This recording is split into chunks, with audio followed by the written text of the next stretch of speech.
क्या भक्ति मार्ग में आकर एक कदम चलने से पुराने सारे कांड धुल जाते हैं?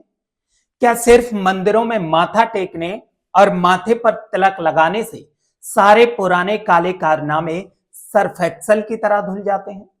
या फिर पदयात्रा में शामिल होने से इंसान की सारी गलतियां माफ हो जाती हैं? या ये कहें ये सब एक इमेज मेकओवर का हिस्सा है?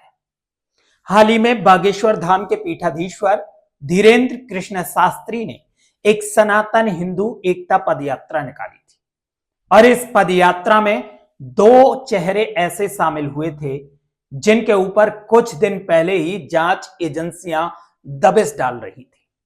और एक चेहरा तो ऐसा जिसके बारे में आप सुनेंगे तो आपके भी होश उड़ जाएंगे। इन लोगों को क्या लगा कि अगर धीरेन्द्र कृष्ण शास्त्री की पदयात्रा में शामिल हो जाएं तो सारे दाग धुल जाएंगे, या फिर सारी जांच एजेंसियां इनसे दूर हो जाएंगी?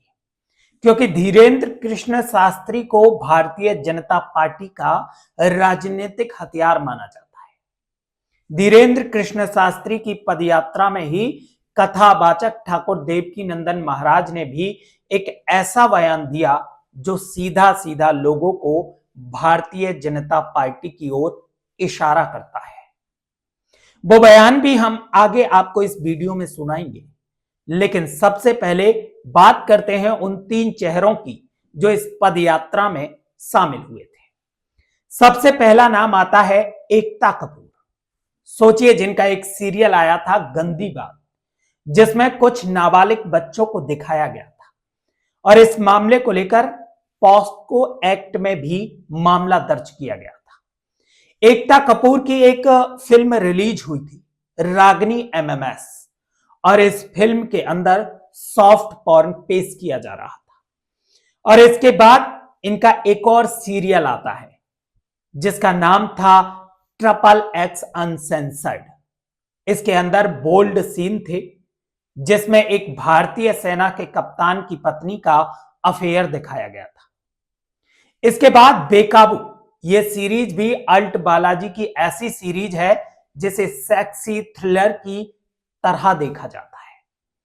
इसके बाद virgin Bhaskar series 2, ALT Balaji तो अश्लील और कभी कभी पोर्नोग्राफी कंटेंट देने के आरोप में 25 प्लेटफॉर्मों में शामिल किया गया था जिन्हें ब्लॉक करने के निर्देश दिए गए थे। और अब धीरेन्द्र कृष्ण शास्त्री की पदयात्रा में शामिल होकर अपने एक ऐप का प्रमोशन करती है और कहती हैं कि हमारा एक ऐप आ रहा है जिसमें मैं ज्योतिष पेश करना चाहूंगी कि मैं भागेश्वर जी के सामने अपना एक नया जो कहते हैं ऐप शुरू करी हूँ।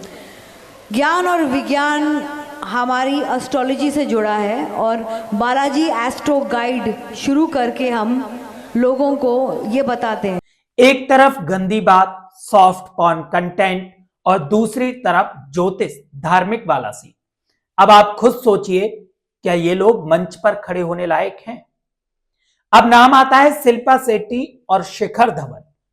शिल्पा शेट्टी जो इस पदयात्रा की तारीफ करते करते नहीं थकी, लेकिन यहां सवाल आप लोगों से है।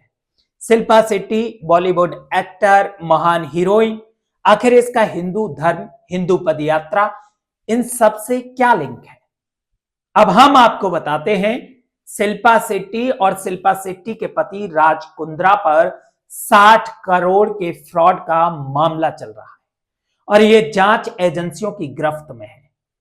पदयात्रा धीरेन्द्र कृष्ण शास्त्री निकाल रहे हैं, जिनको बीजेपी का सबसे बड़ा राजनीतिक हथियार माना जाता है, और शिल्पा शेट्टी इस पदयात्रा में शामिल हुई थी, इस पदयात्रा का गुणगान कर रही थी।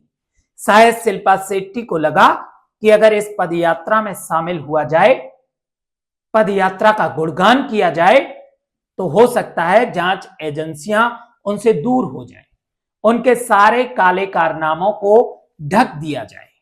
19 जुलाई 2021 को मुंबई क्राइम ब्रांच ने शिल्पा शेट्टी के पति राज कुंद्रा को गिरफ्तार किया था और आरोप था अश्लील फिल्मों के निर्माण और उन्हें हॉटशॉट नाम के ऐप पर प्रसारित करने का। गिरफ्तारी के ठीक 2 महीने बाद सितंबर 2021 में शिल्पा शेट्टी अपनी मां और बेटी के साथ माता वैष्णो देवी के दर्शन करने पहुंच जाती हैं और 20 सितंबर 2021 को राज कुंद्रा को जमानत मिल जाती है और यहीं से शिल्पा शेट्टी के मन में भक्ति की लहर दौड़ जाती है और इसके बाद कभी प्रेमानंद जी के दर्शन करती दिखाई देती हैं तो कभी बिहारी जी की शरण में और इसके बाद फिर से राज कुंद्रा और शिल्पा शेट्टी पर अगस्त 2025 यानी कि कुछ महीने पहले ही 60 करोड़ के घोटाले का आरोप लगा है और जांच एजेंसियां जांच कर रही हैं। इसके बाद शिल्पा शेट्टी बागेश्वर धाम के पीठाधीश्वर धीरेन्द्र कृष्ण शास्त्री महाराज की पदयात्रा में शामिल हो जाती है। क्या पदयात्रा में शामिल होने के बाद इन पर से लगे सारे आरोप खत्म हो जाएंगे? जांच एजेंसियां जांच करना बंद कर देंगी? क्या इनके सारे काले कारनामे ढक दिए जाएंगे? अब ये तो जांच पूरी होने के बाद ही पता चल पाएगा। अब बात करते हैं इस यात्रा में जुड़े एक और शख्स यानी कि शिखर धवन की।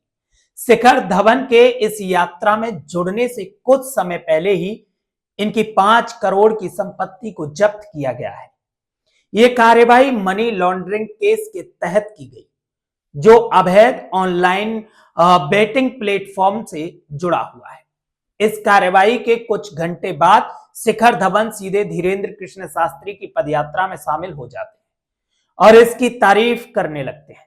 क्या शिखर धवन को भी यह लगता है कि इस पदयात्रा में शामिल होने के बाद इन पर लगे धब्बे धुल जाएंगे?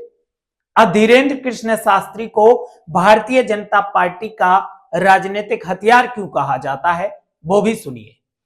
कथावाचक ठाकुर देवकी नंदन महाराज धीरेन्द्र कृष्ण शास्त्री की पदयात्रा में बिहार चुनाव का जिक्र करते हुए कहते हैं कि बिहार चुनाव में सनातन एकता देखने को मिली, सभी हिंदुओं ने एकजुट होकर वोट किया। अब ये तो आप लोग भी जानते हैं कि बिहार में किसकी सरकार बनी है, तो यहां सीधा सीधा लोगों को भारतीय जनता पार्टी के लिए प्रेरित किया जा रहा है। और बिहार के लोगों के लिए ताली बजानी चाहिए। उन्होंने हिंदू होके वोट किया है, उन्होंने सनातनी होके वोट किया है और यही सनातन एकता अगर हम सब में आ जाएगी तो आप विश्वास मानिए कि अगर जन्मभूमि का मंदिर चाहिए तो सनातन बोर्ड का निर्माण हो जाए, मंदिर सरकार से मुक्त हो जाए, ब्रज शराब और मांस से मुक्त हो जाए, गौ सुरक्षित हो जाए, जमुना निर्मल हो जाए और सनातन हिंदू राष्ट्र बन जाए।